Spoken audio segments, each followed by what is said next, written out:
Het jy al ooit gewonder wat gebeur as 'n maatskappy al sy kundiges afdank en alles oor kunsmatige intelligensie oorlaat? Dit klink dalk slim, dit klink dalk modern, maar dit kan een van die duurste foute wees wat 'n besigheid ooit maak. Kom ek verduidelik. Ons leef in 'n tyd waar KI ongelooflike dinge kan doen. Dit kan kontrakte skryf, sakeplanne opstel, verslae genereer en dit alles binne sekondes. Maar daar is 'n groot gevaar wat baie mense miskyk. Vandag is baie KI-dienste goedkoop, sommige is selfs gratis. Maar onthou, hierdie tegnologie word deur reuse maatskappye bestuur wat uiteindelik wins moet toon.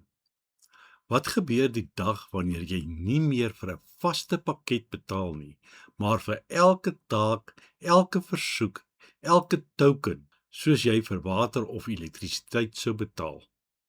Daar is reeds besighede wat werkers afgedank het om salarisse te bespaar, om later te ontdek dat KI-rekening veel hoër is as die salaris wat hulle probeer spaar het. En teen daardie tyd is die kundigheid reeds weg. Maar die grootste gevaar is nie die geld nie. Die grootste gevaar is kennis, want KI het nie ervaring nie. Dit het nie wysheid nie en dit het ook nie institusionele geheue nie. KI kan met absolute selfvertroue en absolute verkeerde antwoord gee. Stel jou voor, KI ontwerp 'n volledige sonkragstelsel vir Bloemfontein. Alles lyk perfek. Die berekening lyk indrukwekkend.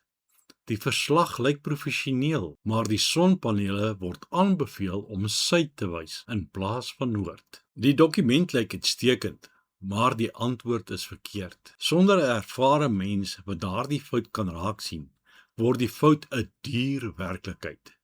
Dit is hoekom vakkennis so belangrik bly. Dit is hoekom ervaring nie vervang kan word nie. En dit raak nog belangriker wanneer ons kyk na jong werknemers en studente. Baie van die insigte wat mense opbou, kom nie uit vinnige antwoorde nie. Dit kom uit jare se leer, jare se foute, jare se vrae wat gevra word. Dan kan 'n dokter, 'n KI kan dalk binne sekondes 'n diagnose voorstel, maar 'n ervare dokter weet dat dieselfde simptome deur honderde en soms duisende verskillende toestande veroorsaak kan word. Daardie onderskeidingsvermoë kom nie uit data alleen nie. Dit kom uit ervaring, dit kom uit mense. Daarom glo ek nie die toekoms behoort aan mense alleen nie, en dit behoort ook nie aan KI alleen nie.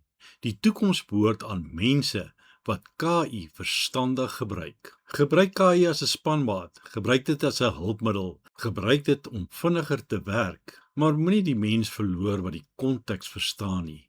Moenie die mens verloor wat die geskiedenis ken nie. Moenie die mens verloor wat weet waarom dinge werk nie. Want tegnologie gee spoed, maar mense gee betekenis. En wanneer jy die twee saamvoeg, dan gebeur die werklike magie.